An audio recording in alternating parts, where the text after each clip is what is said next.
Tirupati urban authority వారి chairman గారు, అధికారులు, అదేవిధంగా మున్సిపల్ కమిషనర్ గారు మరియు వాళ్ళ అధికారులు, అదేవిధంగా గ్రీన్ కార్పొరేషన్ చైర్మన్ గారు, వీళ్ళందరి యొక్క దీంట్లో ఈరోజు అటు మున్సిపాలిటీని, అర్బన్ అథారిటీని రెండింటిని రివ్యూ చేయడం జరిగింది. జనరల్గా ఎక్కడైనా ఒక లోకల్ బాడీ, అది మున్సిపాలిటీ కావచ్చు, కార్పొరేషన్ కావచ్చు, నగర పంచాయతీ కావచ్చు, పంచాయతీ కావచ్చు, ఎవరైనా ప్రజలు ఫస్ట్ కోరుకునేది తాగటానికి స్వచ్ఛమైన నీరు. స్వచ్ఛమైన నీరు కానీ లేకుండా ఉంటే అనేకమైన జబ్బులు వస్తాయి. అందువల్ల ప్రతి ఒక్కరు కోరుకునేది మొదట స్వచ్ఛమైన నీరు, తర్వాత వాళ్ళ ఇంటికి పోవటానికి రోడ్డు, తర్వాత కోరుకునేది రోజు యూజ్డ్ వాటర్, ఏదైతే బాత్రూంలో కానీ, టాయిలెట్స్లో కానీ, కిచెన్లో కానీ వచ్చిన వాటర్ని రోజు బయటికి పంపించేసే వ్యవస్థ, తర్వాత లైట్లు. ఇవి బేసిక్గా ఫస్ట్ కోరుకుంటారు. అంటే వర్షాలు వచ్చినప్పుడు నీళ్లు పోవటం. ఇవి అయిన తర్వాత అనేకమైన అవి వాళ్ళు కోరుకుంటారు. పార్కులు కావచ్చు, లేదా ఫ్లైఓవర్లు కావచ్చు, కమ్యూనిటీ హాల్స్ కావచ్చు, ఇలా రకరకాలు కోరుకుంటారు. కానీ బేసిక్గా ఇవి ఇంపార్టెంట్. అయితే గత ప్రభుత్వం కొన్ని విషయాల్ని మర్చిపోయింది. ఇక్కడ తొడా టవర్స్ అని కట్టారు, అది ఆఫ్ కట్టి వదిలేశారు. ఉన్న డబ్బులు దానికి ఖర్చు చేస్తారు, ఉన్న డబ్బులు తీసుకుని దానికి ఖర్చు చేశారు. పోనీ అది పూర్తి చేశారంటే అది చేయలేదు, పూర్తి చేసిన దాంట్లో నుంచి కొంత ఇన్కమ్ వచ్చేది. ఇది కరెక్ట్ కాదు. ఎందుకంటే దాన్ని పీపీపీ మోడల్లో ఇచ్చేస్తుంటే ప్రభుత్వానికి ఒక పైసా ఖర్చు అయ్యేది కాదు, ప్రభుత్వానికి కొంత డబ్బులు వచ్చిండేవి. ప్రభుత్వానికి పీపీపీ మోడల్ ఎవరికైనా ఇచ్చినా 50%, 45%, 60%, 55% టెండర్ పెడితే వచ్చిండేది. ఆ రేషియో మనకు వచ్చిండేది. ఆ పని పూర్తి అయిపోయిండేది. అటు అర్బన్ అథారిటీకి డబ్బులు వచ్చిండేవి. ఆ డబ్బులతో అంటే మళ్ళీ వాళ్ళు రోడ్లు, లైట్స్, డ్రింకింగ్ వాటర్, అనేక ఇన్ఫ్రాస్ట్రక్చర్ ఇచ్చిండేవాడు. అందుకనే ఇప్పుడు రాష్ట్రంలో 123 మున్సిపాలిటీస్ ఉంటే 123 మున్సిపాలిటీస్లో ఉన్న అక్కడ ఉన్న మున్సిపాలిటీస్ కావచ్చు, అథారిటీస్ కావచ్చు, అర్బన్ అథారిటీస్ అందరికి ఇచ్చిన ఇన్స్ట్రక్షన్ ఏంటంటే ప్రజలకు అవసరమైన బేసిక్ ఇన్ఫ్రాస్ట్రక్చర్ని కంప్లీట్ చేయాలి. Drinking water high priority. దానికి అమృత 2.2 స్కీమ్ వచ్చింది కేంద్ర ప్రభుత్వం. త్వరలో టెండర్స్ ఫైనలైజ్ చేస్తున్నాం. దాని ద్వారా ప్రతి ఇంటికి రాబోయే 3 సంవత్సరాల్లో ట్యాప్ కనెక్షన్ ఇస్తాం. స్వచ్ఛమైన వాటర్, సర్ఫేస్ డ్రాయింగ్ వాటర్, అది భూమిలో నుంచి బోరేసి కాదు, బోరేసి తీయటం వల్ల వర్షాకాలంలో ఆ బోర్లోకి చుట్టుపక్కల ఉన్న వాటర్ పోవటం వల్ల ఇన్ఫెక్షన్స్ వస్తున్నాయి. అందుకని సర్ఫేస్ వాటర్, నదులలో నుంచి, చెరువుల్లో నుంచి సర్ఫేస్ వాటర్ తీసుకుని దాన్ని ట్రీట్ చేసి ఇవ్వాలని ముఖ్యమంత్రి గారు ఆదేశించారు. అది అమృత్ 2.0 కేంద్ర ప్రభుత్వం, రాష్ట్ర ప్రభుత్వం, మున్సిపాలిటీస్ ముగ్గురు యొక్క ఫండ్స్తో అది చేస్తూ రాబోయే 3 సంవత్సరాల్లో ప్రతి ఇంటికి ట్యాప్ కనెక్షన్ ఇవ్వబోతున్నాం. ఈ అమృత స్కీము ఇప్పుడుది కాదు, గత ప్రభుత్వంలో ఎప్పుడో కేంద్ర ప్రభుత్వం శాంక్షన్ చేస్తే వాళ్ళు ఫస్ట్ ఇన్స్టాల్మెంట్ ఇస్తే స్టేట్ మ్యాచింగ్ ఇవ్వక అది ఆగిపోయింది. 8,500 కోట్ల రూపాయలు. అది అంతా ఇంత కాదు. నిజంగా 8,500 కోట్లు కానీ ఖర్చు పెట్టుంటే ఈరోజు రాష్ట్రంలో ఉన్న ప్రతి ఇంటికి ట్యాప్ కనెక్షన్ ఉండేది. ఫస్ట్ ఇన్స్టాల్మెంట్ వాళ్ళు ఇచ్చారు, మ్యాచింగ్ స్టేట్ గవర్నమెంట్ వల్ల అది వాడేశారు, ఆ ప్రాజెక్ట్ ఆగిపోయింది. దాంట్లో చాలా చక్కగా పెట్టారు. అదేవిధంగా 2019 ఫిబ్రవరి నెలలో, అంటే నేను అప్పుడు మంత్రిని, అప్పుడు ఏషియన్ ఇన్ఫ్రాస్ట్రక్చర్ ఇన్వెస్ట్మెంట్ బ్యాంక్ ద్వారా 5,350 కోట్లు శాంక్షన్ ఇచ్చాం. అది కూడా డ్రింకింగ్ వాటర్కే. ఆ ప్రాజెక్ట్ కంప్లీట్ అయిపోయినా చక్కగా ప్రతి ఇంటికి వాటర్ వచ్చిండేది. వాళ్ళు Asian infrastructure investment bank first instalment ఇచ్చారు. రాష్ట్ర ప్రభుత్వం దానికి మ్యాచింగ్కి వదిలేసింది. అంటే గత రాష్ట్ర ప్రభుత్వానికి ప్రయారిటీ లేదు. ప్రజలు ఒక దగ్గర ఇల్లు కట్టుకున్నారంటే వాళ్ళు ఏమడుగుతారు, ఆ ప్రయారిటీ లేదు. అందుకనే 8,500 కోట్లు వచ్చిన ప్రాజెక్ట్ని వదిలేశారు, 5,350 కోట్ల ప్రాజెక్టు వదిలేశారు. మళ్ళీ ఈ ప్రభుత్వం రాగానే ఈ యొక్క ఏదైతే ప్రాజెక్టులు ఉండే ఆ ప్రాజెక్టులు రివైజ్ చేయించాము. ఏషియన్ ఇన్ఫ్రాస్ట్రక్చర్ ఇన్వెస్ట్మెంట్ బ్యాంక్ అనేది 5,350 కోట్లు మన జూన్కి అయిపోయింది. టైం గత జూన్కి అయిపోయింది, క్లోజ్ అయిపోయింది. మళ్ళా ముఖ్యమంత్రి గారు కేంద్రంతో మాట్లాడి దాన్ని రివైజ్ చేయించారు. దాన్ని కూడా ఈ నెలలో ఫైనలైజ్ చేస్తున్నాం. అదేవిధంగా స్వచ్ఛ భారత్ కింద 3,000 కోట్లు శాంక్షన్ చేసి కేంద్ర ప్రభుత్వం ఫస్ట్ ఇన్స్టాల్మెంట్ 250 కోట్లు ఇస్తే రాష్ట్ర ప్రభుత్వం దానికి మ్యాచింగ్ ఇవ్వాలంటే ఇవ్వక అది కూడా ఆగిపోయింది.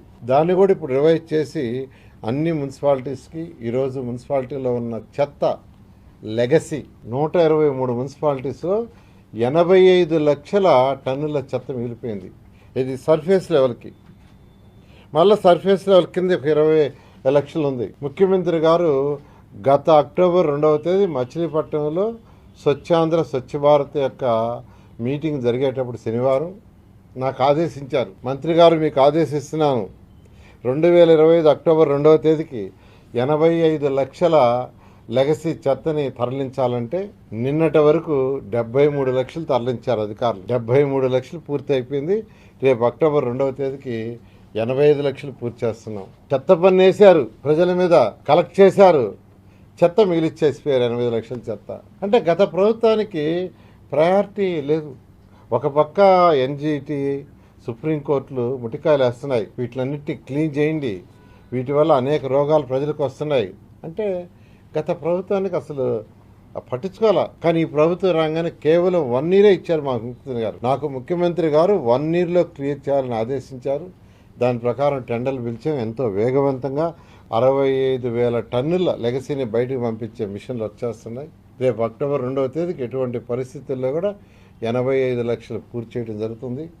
ఆ తర్వాత గ్రౌండ్ కంటే కింద 1 అడుగు 2 అడుగులు 3 అడుగుల్లో ఎంత ఉందో డ్రోన్ల ద్వారా సర్వే చేసి దాన్ని కూడా డిసెంబర్ 31 పూర్తి చేయాలని ముఖ్యమంత్రి గారు ఆదేశించారు.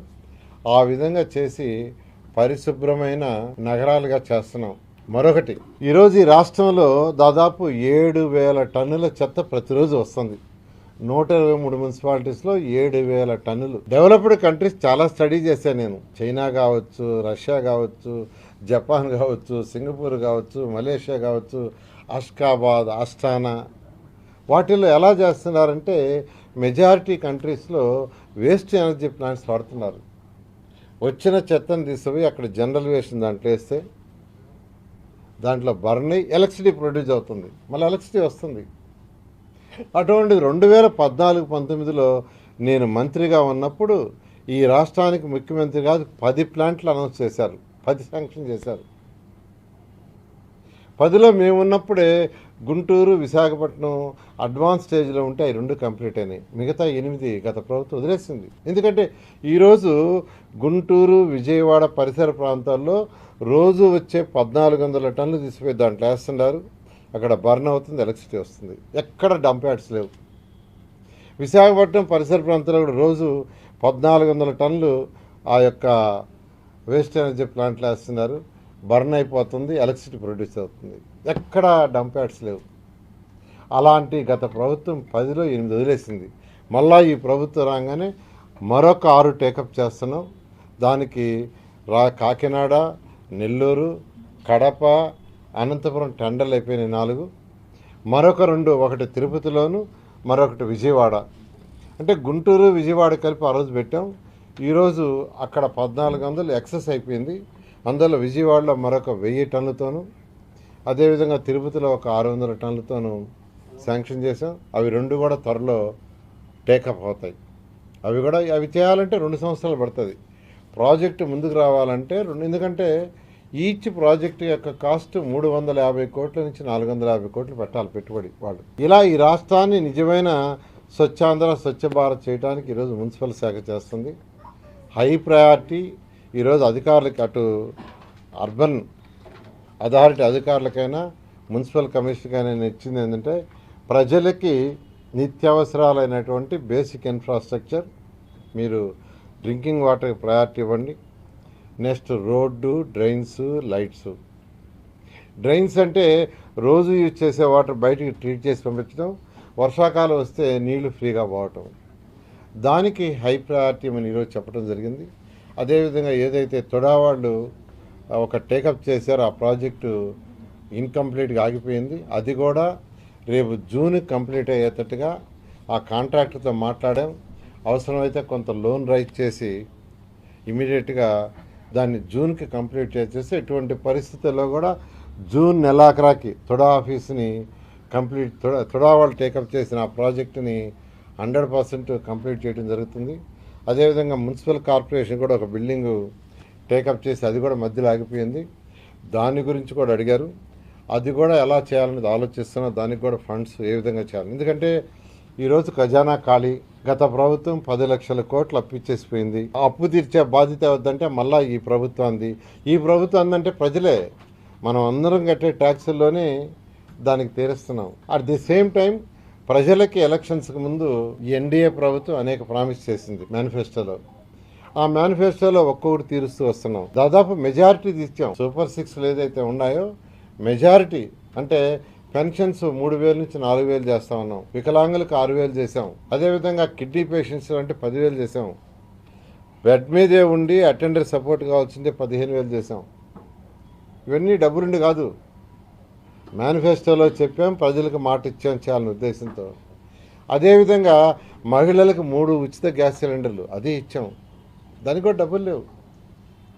తల్లికి వందనం కింద ఒకే రోజు 10,000 కోట్ల రూపాయలు 10,000 కోట్ల రూపాయలు 65 లక్షల మంది పిల్లలకి వేశారు. అది కూడా డబ్బులుండి కాదు, ప్రజలకు మాట ఇచ్చాం చెయ్యాలి. రైతు సోదరులకు 20,000, అందులో 6,000 కేంద్ర ప్రభుత్వం, రాష్ట్ర ప్రభుత్వం మిగతా 14,000 ఇస్తూ ఫస్ట్ ఇన్స్టాల్మెంటు 67 లక్షల మందికి ఇవ్వటం జరిగింది. గత ప్రభుత్వం చేసిన అనేక అవకతవకల్లో లేఅవుట్స్ కానీ బిల్డింగ్స్ కానీ ఇష్టం వచ్చినట్టు కట్టారు. ఒక క్రమ పద్ధతి, ఒక టౌన్ ప్లానింగ్ సిస్టము, ఒక అర్బన్ అథారిటీ అనేది మర్చిపోయారు. అంటే పరిపాలన లేదు. నేను ఈ మధ్య ఒక టౌన్లో సర్వే చేయిస్తే, ఒక టౌన్లో డోర్ టు డోర్ సర్వే చేయించాను. డోర్ టు డోర్ ప్రతి ఇంటికి పంపించి ప్లాన్ ప్రకారం ఎంత అప్రూవల్ ఇచ్చారు, ఎంత ఏరియా కట్టారు, ఎంత కట్టాలా, ఎంత సెట్ బ్యాక్స్ ఉన్నాయి, ఇవన్నీ స్టడీ చేయిస్తే 83% డీవియేషన్ ఉంది. ఒక మున్సిపాలిటీ మొత్తం చేయించాను. ఒక మున్సిపాలిటీలో ఉన్న ప్రతి ఇళ్ళని చేయిస్తే 83% డీవియేషన్ ఉన్నాయి. అంతా 10%, 15% కాదు. అందుకనే యాక్చువల్గా ముఖ్యమంత్రి గారికి చెప్పి ఈ ఎల్ఆర్ఎస్ బీఆర్ఎస్ అడిగాము. ఎల్ఆర్ఎస్ అయితే లాస్ట్ క్యాబినెట్లో అయిపోయింది, దాన్ని ఆల్రెడీ అధికారులకు ఇచ్చాం, దాన్ని ప్రాసెస్ చేసి కంప్లీట్ చేయమని. అదేవిధంగా బీఆర్ఎస్ కూడా వర్క్ చేస్తున్నాం. అయితే ముఖ్యమంత్రి గారు ఒకటే చెప్పారు, ఈ ఎల్ఆర్ఎస్ బీఆర్ఎస్ ఫర్దర్గా కన్స్ట్రక్షన్ చేసేటప్పుడు, అప్రూవల్ చేసేటప్పుడు పర్ఫెక్ట్గా చూడండి. శాటిలైట్ పిక్చర్లు ఎవ్రీ మంత్ తీసుకుంటున్నాం. శాటిలైట్ పిక్చర్లని టౌన్ ప్లానింగ్ కూడా తీసుకోండి. శాటిలైట్ పిక్చర్ ప్రకారం ఎవ్రీ మంత్ డీవియేషన్ స్టడీ చేసి ప్లాన్కి డీవియేషన్కి తేడా ఉంటే ఇమీడియట్గా యాక్షన్ తీసుకోమన్నారు. అందువల్ల రాష్ట్ర ప్రజలందరికీ చెప్తున్నాను, ఫర్దర్గా ఎవరన్నా బిల్డింగ్లు కట్టుకోదలుచుకుంటే రూల్స్ అండ్ రెగ్యులేషన్స్ కట్టండి. రూల్స్ అండ్ రెగ్యులేషన్ చాలా లిబరలైజ్ చేశాం. భారతదేశంలో ఏ రాష్ట్రంలో లేని విధంగా టౌన్ ప్లానింగ్లో రూల్స్ అండ్ రెగ్యులేషన్ లిబరలైజ్ చేశాం, సెట్ బ్యాక్స్ కానీ అన్నీ. అందువల్ల నేను అందరికీ రిక్వెస్ట్ చేసి చెప్తున్నాను, మీరు డీవియేషన్తో కట్టుకుంటే తర్వాత ఇబ్బంది పడతారు. అదేవిధంగా డాగ్స్ సమస్య చాలా మేజర్ సమస్య అయింది. అనేక దగ్గర ఈ డాగ్స్ పిల్లలకి అరవటం, కొన్ని దగ్గర చనిపోవటం కూడా జరిగింది. దాని మీద సుప్రీంకోర్టుకు పోయారు. సుప్రీంకోర్టు చాలా క్లియర్గా ఈ డాగ్స్ని స్టెరిలైజ్ చేసి బయట ఒక దగ్గర పెట్టండి, ఫుడ్ గిడ్ ఏదన్నా ఉన్నా కానీ అక్కడికి తీసుకుపోయి ఇవ్వండి, కానీ రోడ్లలో ఇవ్వద్దన్నారు. దాన్ని కూడా అధికారులకు రాష్ట్రం అంతా ఇన్స్ట్రక్షన్ ఇచ్చాం. ఇక్కడ మేడం కూడా చెప్పాను, వీలైనంత తొందరలో ఒక స్పెసిఫిక్ డేటు ఎప్పుడు లోపల నాకు చెప్పండి. ఆ డేట్కి డాగ్స్ని చంపకూడదు, వాటినన్నింటి ఒక ప్లేస్లో క్లోజ్లో పెట్టమన్నారు. ఫుడ్ అది కూడా అక్కడికి తీసుకుపోయమన్నారు. ఆ విధంగా చేయడం జరుగుతుందని తెలియజేస్తున్నాను. అమృతలో ఒక 25 mld ఎస్టీపీ ఒకటి యాక్చువల్గా కావాలన్నారు, దానికి కూడా యాక్చువల్గా పర్మిషన్ ఇస్తున్నాము. అదేవిధంగా ఇక్కడ ఇందాక చెప్పినట్టుగా లెగసీ అయితే 2,21,20,000 చెత్త ఉంది. దాంట్లో ఈ రోజు వరకు 1,45,000 క్లీన్ చేశారు. బ్యాలెన్స్ కూడా అక్టోబర్ 2వ తేదీకి కంప్లీట్ చేయడం జరుగుతుంది. టీడీఆర్ బాండ్స్ అనేది యాక్చువల్గా రాష్ట్రంలో మేజర్ సమస్య. ఇది తణుకులో ఎక్కువ ప్రాబ్లం వచ్చింది. తణుకులో కేవలం ఒక 50 కోట్ల బాండ్స్ని 700 కోట్లకి యాక్చువల్గా 750 కోట్లకి చేశారు. ఈ బాండ్స్లో జరిగే మిస్టేక్ ఏంటంటే ల్యాండ్ అక్విజిషన్కి ప్రభుత్వం రోడ్డు వేయదలుచుకున్నది, ల్యాండ్ కావాలి, ఎవరైతే ల్యాండ్ ఉందో వాళ్ళని తీసుకునేటప్పుడు బాండ్స్ 4 రెట్లు ఇస్తాం. అక్కడ వాల్యూ, అక్కడ ఉన్న రిజిస్ట్రేషన్ వాల్యూకి, ఆ సర్వే నెంబర్లో ఉన్న రిజిస్ట్రేషన్ వాల్యూకి. కానీ గత ప్రభుత్వాలు ఏం చేశారంటే ల్యాండ్ ఒక దగ్గర ఉంటుంది, వాళ్ళు ఇచ్చే సర్వే నెంబర్ ఎక్కడంటే టౌన్ సెంటర్లో. అంటే వాళ్ళున్న దగ్గర స్క్వేర్ యార్డ్ 5,000 అయితే అదే టౌన్ సెంటర్లో ఎక్కడైతే 1,00,000, 2,00,000 ఉందో ఆ డోర్ నెంబర్ ఇచ్చేశారు. ఆ డోర్ నెంబర్ ప్రకారం బాండ్ 4 రెట్లు అబ్నార్మల్గా వెళ్ళిపోయింది. ఇది ఒక పెద్ద కేసు. సరే, దాన్ని ఇంటెలిజెన్స్ విజిలెన్స్ వాళ్ళు యాక్చువల్గా పరిశీలి చేస్తున్నారు. ఏదేమైనా ప్రజలు ఇబ్బంది పడకూడదని దానికి కూడా కోర్టుకు పోవడం జరిగింది. వాళ్ళు కోర్టుకు పోతే కోర్టు ఏమి ఇచ్చిందంటే ఒరిజినల్ వాల్యూ ఎంత ఉందో దాని ప్రకారం ఎవరైతే ఒప్పుకుంటారో వాళ్ళకి ఇచ్చేయమన్నారు. దాని ప్రకారం తణుకు బాండ్లు కూడా అంటే రియల్ వాల్యూకి చాలామంది క్లియర్ చేసి ఇంకా క్లియర్ చేయాలా. ఇక్కడ తిరుపతిలో మొత్తం ఈ ప్రభుత్వం వచ్చేటప్పటికి 1000 ఈ రోజు వరకు పెండింగ్ కానీ వచ్చినాయి కానీ 1077 ఉన్నాయి. అందులో 709 ఇష్యూ చేశారు. 360 బాండ్లు ఇంకా ఇవ్వాలి. ఈ 368లో కూడా లీగల్ సమస్యలు ఉండే 59 ఉన్నాయి. ఆ లీగల్ సమస్యలు పూర్తయితే అవి ఇస్తారు. అదేవిధంగా అబ్రాడ్లో ఉండేవాళ్ళు ఒక 30 మంది ఉన్నారు. అదేవిధంగా స్క్రూటినీలో అధికారుల దగ్గర స్క్రూటినీలో మరొక 40 ఉన్నాయి. 62 పెండింగ్ ఉన్నాయి. ఇవన్నీ కూడా వీలైనంత తొందరలో క్లియర్ చేయమని చెప్పాను. రాష్ట్రంలో విశాఖపట్నం, గుంటూరు, తిరుపతి ఈ మూడిట్లోనే ఎక్కువగా టీడీఆర్ బాండ్లు బ్యాలెన్స్ ఉన్నాయి. మిగతా దగ్గరలంతా అయిపోయినాయి. ఈ మూడింటిని కూడా స్పెషల్ డ్రైవ్ చేస్తున్నాం. వీలైనంత తొందరలో వీటిని కూడా క్లియర్ చేయడం జరుగుతుంది.